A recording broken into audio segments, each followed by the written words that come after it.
Okay, so if I am right, you have formed something of a collaboration with EYP, Mission Critical Facilities, and in particular, that is looking at data center sustainability and helping folks sort of address some of the issues around that. Can you give us the sort of high-level view of how that came about and what what you're aiming to achieve? Yeah, of course. So I guess how that came about, well, as you may know, EYP and i3 historically closely linked. So I was at EYP, when we sold the business originally to Hewlett Packard, and of course subsequently the guys over there have reacquired it. But we've worked together for many, many years.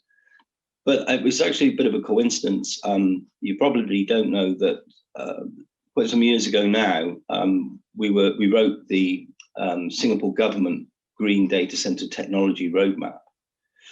That's like a 20-year plan, and that's still policy. I think it's evolving over there, but that still is policy. So the whole issue in terms of sustainability has been a focus area for us for quite some time. And it became evident that there's an awful lot of people talking about different technology solutions and applying them, but I wasn't seeing anywhere an objective source of data information that people could look at and say, this is what I think would be right here, or this is a technology that we shouldn't use here because, and so on. And there's a myriad of different storage and generation technologies out there, and the application of those technologies for most people is, they're starting from scratch. There's very little in the way of objective information that they can lean on. So I was discussing this with our board member, Peter Gross, and he said, guess what? Well, I've just been discussing this with EYP. And he said, why don't you guys get together? And I thought, well, that's a good idea. Let's do that. So that's really how it came about. And the fact that we've all worked together in the past just made it easier. So essentially it's, two heads are better than one. Okay, and in terms of the sort of practical points you're looking to address, I mean, the first, I guess, the more sort of high level one is greenhouse gas abatement, and also, I guess, carbon net zero data centers, I think by 2030, which compared to some of the dates that governments and stuff looking at, 2050, 2030 is quite an aggressive timeline. Yeah. So what sort of things do you believe are part of that sort of objective? Well, I think you're probably referring to the statement that we made about producing a roadmap. And so let's firstly just address the net zero thing. I mean, it's important to understand that in real scientific terms, there isn't a net zero. Even wind turbines have got a carbon footprint. Everything has got a carbon footprint. And therefore, it's really a question of how close you can get to net zero. Okay, but I think realistically, there's a path. There's going to be a gradual evolution as organizations begin to accept and trust the technologies, the lower carbon technologies, and introduce them gradually. Of course, there'll be some step changes as well along the way, and maybe we could talk later about those step changes. But we kind of think that this is going to take time, and 2030 is a nominal date. I think it's kind of driven by the fact that some of the large hyperscale organizations have made statements around this date. And it's sort of made sense for us in terms of the roadmap, at least to have that as a nominal date. Okay, and you referenced the large scale, the hyperscalers there. I think one of the points of your plan is to do with the possibilities around low greenhouse gas trading. Can you sort of just expand on that as an idea? Yeah. So the whole question of sustainability, I hate to say it just for the sake of it, it's a very complex issue. Okay, and there's lots of interacting parts. But if you look at the way people have traditionally designed data centers of all shapes and sizes, they typically always had standby diesel generators, and those generators would typically run, assuming a healthy utility, a very short period of time each year, usually just for testing, but if the utility failed, obviously during that period. But, you know, it was put to me, and I agree with the view, that is essentially a kind of necessary evil, or was always accepted, that the industry needed these facilities. But you think about it, it's a stranded asset. The problem with diesel fuel, as in general, is that when you look at its when you look at its carbon content, it's dirty. So it stands to reason, therefore, that we should look at other sources of energy for the standby plant, such as natural gas, blended hydrogen, natural gas, possibly even hydrogen as well. And then the other thing that kind of then sort of jumps into place immediately is if you're utilizing these low carbon or lower carbon standby systems, then you look at the emission factor associated with the grid. And I mean that you've got to look at each country, because each country has got different types of grid emission factors, you know, ranging from South Africa, which I think has got probably the worst in the world, and you know, there's some really you know, heavy on coal, and right the way down to, I think Brazil's probably the lowest, believe it or not. But there's a whole, you know, that each country has got a different grid emission factor. So the solution that you apply has to mesh with having an overall reduction in the carbon footprint of the generation. So in other words, to generate into the grid and be sustainable, you need to be generating in such a way that it is abating the overall carbon footprint of the generating grid. Do you see what I mean by that? Yeah, and I'm guessing, well, not guessing, it's fairly, that, as you say, is potentially quite a complicated sort of, whether you call it equation or problem to solve, because as you say, for end to end, there's a lot of factors.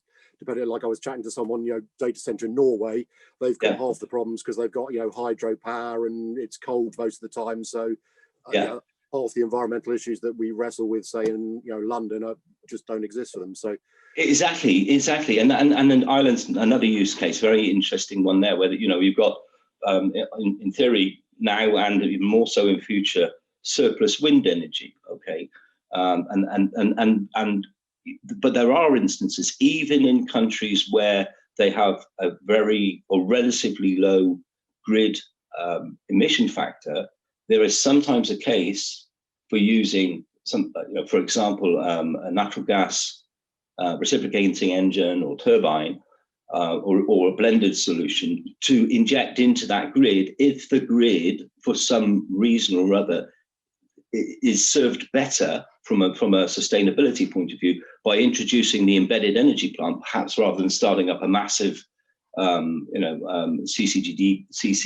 plant somewhere. These are grid related issues. So it doesn't mean that the countries which have got very good or relatively good emission factors can't use these systems. It just means, as you say, the equation becomes complex, and that's why you have to look at the national figure. You also then have got the other additional complexity is the regulatory environment in each country. So, for example, in Singapore, you cannot generate into the grid.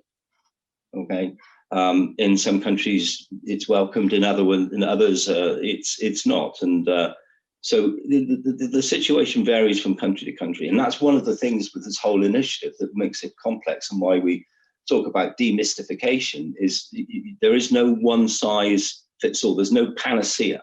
Okay, if you see what I'm trying to say here. Yeah, and is it too much? Are you trying to sort of, I don't know, whether it's produce a sort of complex flow chart that people start with what they've got and work through it, or even a piece of software that, you know, you can put in your criteria and, you know, step by step it sort of points you in the right direction? Or is it very difficult to be prescriptive like that, and you just have to I think things to think about? I think one of the difficulties when you take on something like this is trying to provide you the synopsis now is almost certainly going to be incorrect, because we need to do more research before I, you know, really have confidence in saying what that roadmap would look like. I mean, you know, we've got some ideas of, you know, the quick wins, the easy things to do, but I think that, you know, we've got a team, the EYP team, the i3 team, working on this, researching various topics. Each of the team members have got their areas, and hopefully this will all coalesce, and eventually we'll have hopefully an objective and a decent consensus around what that roadmap is going to look like. Okay, and in terms of the demand side response, which you referred to, and things like primary operating reserve opportunities from better generation and storage systems. Yeah. Part of the issue there is maybe, I mean, clearly these things are possible and maybe desirable, but there's a cultural thing. I know just if I talk to 10 data center operators, 5 of them will say demand response, great, yeah, love it. And 5 of them say, oh no, dangerous, I don't want to be caught short. Do you think there's still quite a big education process needed so that people understand what the opportunities and any potential risk are with such ideas?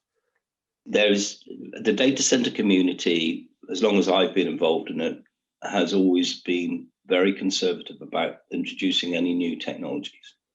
Historically, what has tended to happen in the past is larger organizations have been the pioneers of the new technologies, and then the rest have looked at it, tested it, done their own assessment, and then implemented that technology.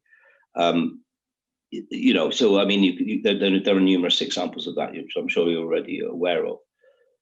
So there is I wouldn't say it's a natural reluctance. There's a wariness. I mean, there's also a natural reason is that if for example, you were to go ahead and and start energy trading in a data center, let's say, I don't know, in the UK, if you're a wholesale data center owner, how do you know you're going to still be attractive to your end users because they're used to the previous generation? So I think the technology will be largely end user driven. That's what will cause or promote wider industry acceptance. And as with many data center things, do you think the hyperscalers are the best sales? Because they've obviously sort of rewritten the rules to a certain extent in terms of data center operation. And do you think with this kind of energy sustainability, they are also leading the way, and therefore once they've demonstrated it, others will go, well, okay, let's give it a shot? I don't know. I think they may. I mean, if you look at what some of the hyperscalers are talking about doing and planning to do, the indicators are yeah. But my personal or professional view is that if countries are serious about their commitment to the Paris Climate Agreement, given that data centers, the data centers design these days 100 megawatts of IT load sometimes. I mean, these are huge, huge consumers of power. So there is a view of, my personal view is that we probably need mandate. We need something to be done at government level to regulate the industry, to encourage people to take these steps, to essentially force the issue if the hyperscalers don't drive it. Otherwise, we will just continue to get worse. The situation is this greenhouse gas abatement will go the other way. We'll just use more power and we'll go in a completely wrong direction. Okay, yeah, because I was going to ask you that very question. Can we trust the industry to regulate itself, or does it need a government stick? And it would appear you're suggesting that it does need something to focus the industry as opposed to letting people do things at their own pace. Yeah. But look at it this way. So various governments have made commitments in terms of their climate change. Okay, these are legally binding commitments, as I understand it. So how are the government going to ensure that these commitments are made? You can't have rogue industries going off doing their own thing and flying in the face of what the national commitment. So to me, it makes sense. I think the real issue is probably the legal complexities about introducing these type of regulations. I suspect that's what's holding it back, and I wouldn't be at all surprised if governments are looking at it.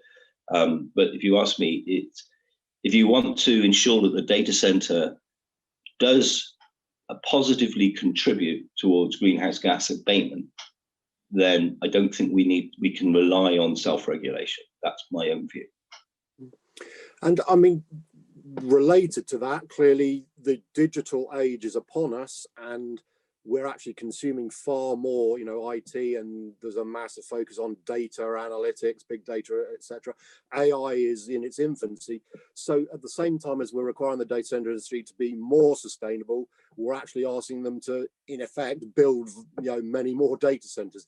How is it possible, I guess, to balance, or do you think the industry, without saying, we're not going to be green, needs to explain to people there is a bit of a trade-off? If you want to use your 10 electronic gadgets, in your family home and in your business, well, guess what? We're going to have to build some more data centers, etc. Yeah. How do you characterize? Oh, look, this is fascinating, isn't it? There are a few strands to this. Firstly, let's not forget, we need to get our own house in order. Okay, you think about the legacy builds. Think about the kind of the growth of the data center industry in recent times. Basically, we had a massive build of wholesale stroke colo from 99 to about 2000, 2001. There was 2 or 3 years of intensive data center construction back then. Then we had a lull. We had the tech stock crash.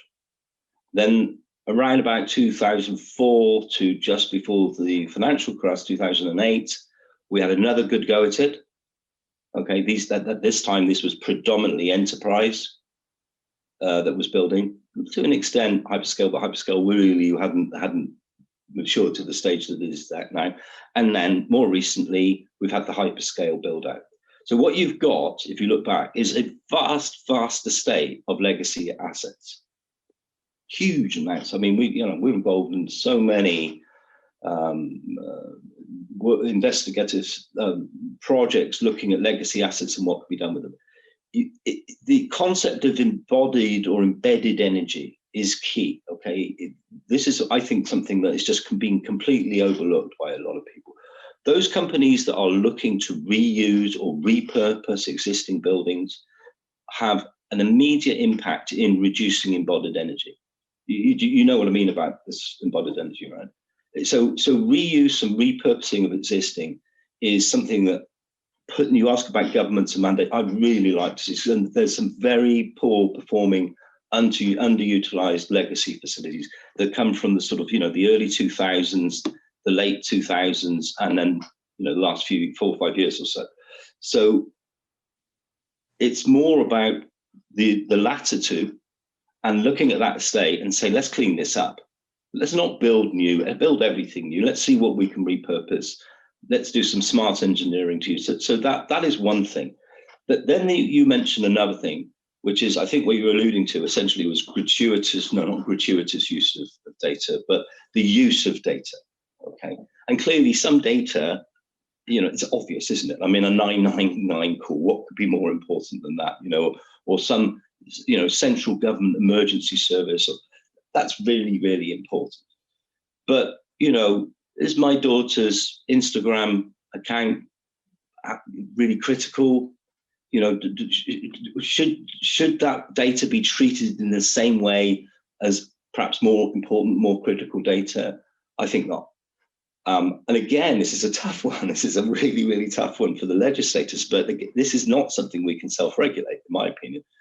But, it's been said before, and I say it again, compute in the form of compute storage and data use is a utility, but it's not billed and treated as a utility as a rule. I mean, sure, cloud services, you buy package X and you are on a pay-as-you-go basis, but data per se, the amount of data and the use and the type of data isn't regulated.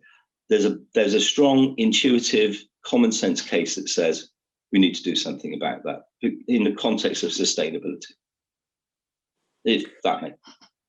Yeah, I guess the problem, obviously the problem there is trying to, as you say, whether it's your daughter or, my sons, telling them that they're limited or charging them the true value.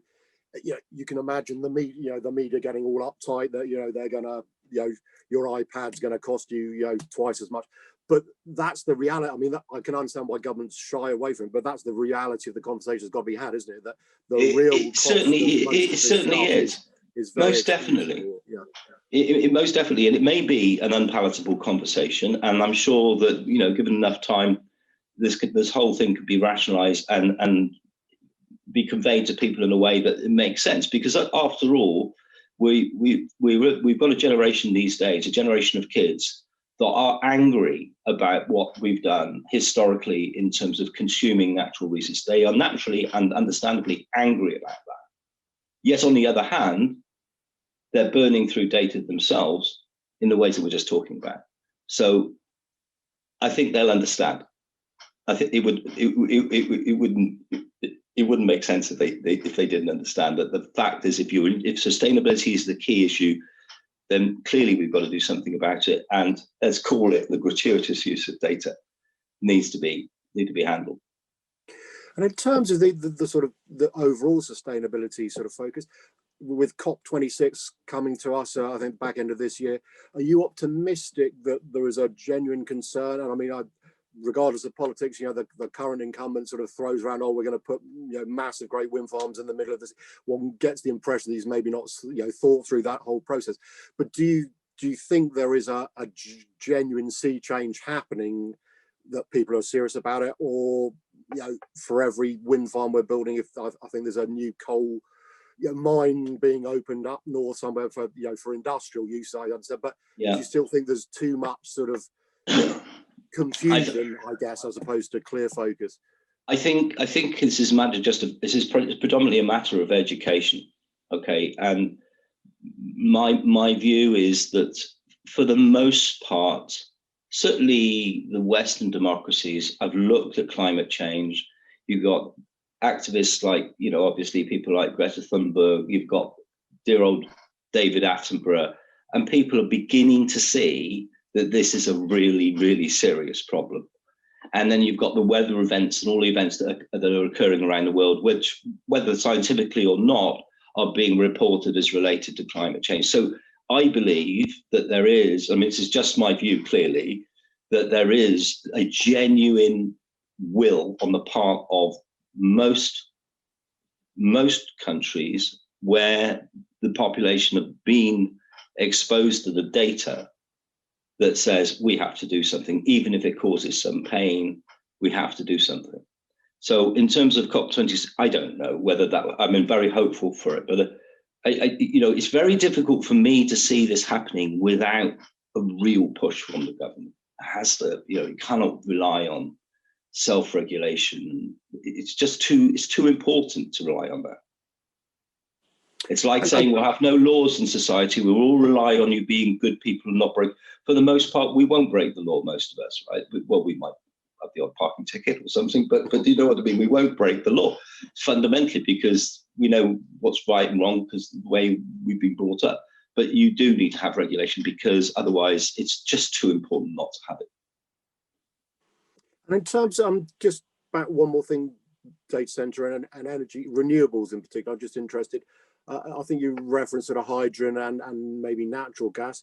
I know nuclear is a massive divide. You know, it's as I understand, it's a clean source of energy, but clearly there's a waste issue. Do you have any thoughts as to how that, and particularly obviously in data centers, you know, we're looking at lithium-ion batteries a bit more now, but there's only so much lithium in the ground, you know, and then people are looking at hydrogen. Any thoughts as to renewables in the data center, how that will presumably increase, but how it will be managed?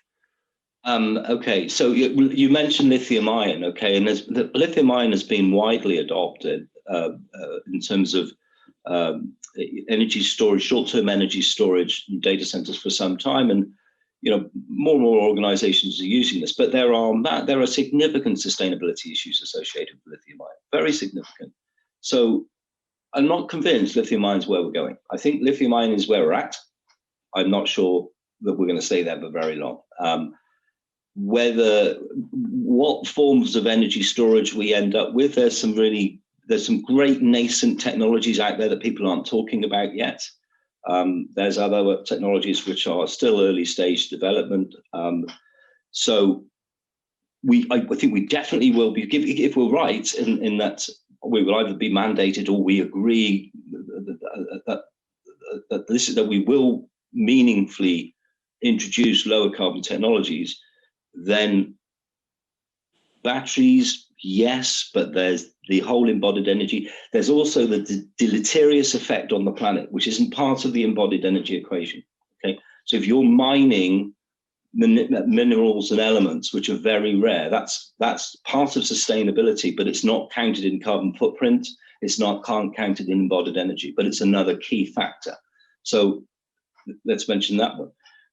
And then in terms of the type of on-site generation, hydrogen, quite possibly, but there are many issues associated with hydrogen, not just the production. Again, you look at some of the things that are going on in some places, for example, Ireland at the moment, in terms of plans to create hydrogen using curtailed wind, in other words, excess wind capacity.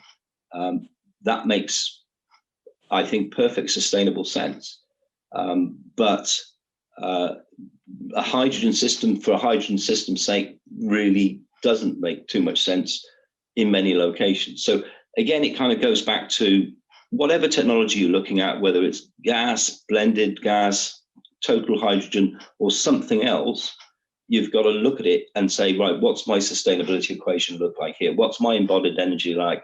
What's my emission factor going to look like? What's my regulatory environment look like? And then with all of that, then you start looking at the technologies and say, okay, which is the best fit here? So it's a bit complicated, but that's the nature of the problem. Okay, and maybe winding up, two things. Firstly, I suppose if we were to have a conversation again in 6 months, which would be good anyway, but what would you have hoped that this initiative might have achieved in that time frame, or even a bit longer? And the second part, which might be a little bit unfair, but if we invented a position of the data center minister in the government, what sort of 2 or 3 things, if you were in that role, would you how is your major focus moving forward for the industry? Okay, so I guess the data center minister one first. I mean, I don't know. Well, clearly sustainability, right? I mean, that's going to be one of the primary.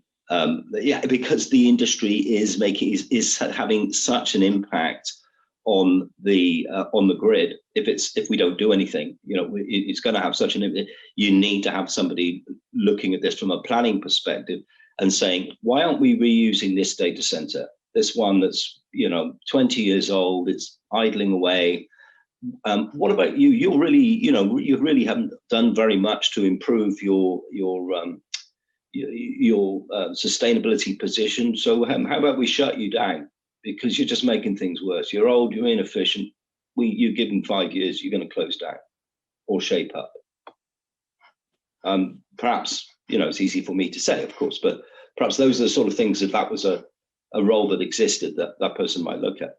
In terms of what we hope to achieve in 6 months, yes, you have pinned me down with this, because we probably will not achieve what we're trying to achieve. The primary goal for us is to demystify as much of this stuff. So you bring together 2 independent consultants like EYP and i3, and both organizations, as with many consultants, are completely independent. They're not product biased. They're not going to look at one particular solution just because somebody's got a large marketing budget and say that's okay. We're going to look at it. We're going to look at the performance of it, and we're going to try to determine whether that's in terms of how it fits into the roadmap or its application in a particular country, and form an opinion and let people know. Where we'll get to in 6 months, it's always difficult when you're doing research to know how long it's going to take. Almost invariably, it takes longer than you expect if you're going to do it properly. So I'm not sure, but the plan is through, over time, to just start getting more information out there as we publish stuff that say to people, hey, if you're thinking about doing this in this country, or, then perhaps these might be the better technologies for you. Or if you're looking at energy trading, maybe you should consider this, and so on and so on. So it's kind of the research team is, it's early days, Phil. It's early days, but hopefully in 6 months we'll have made some meaningful progress, and I hope, as we publish, it's useful to people that read it, and they can make, I hope, better informed decisions. Okay, I've really enjoyed chatting to you, Ed, so really Thanks. appreciate your time today. Thanks very much. Not at all. It's good to talk to you.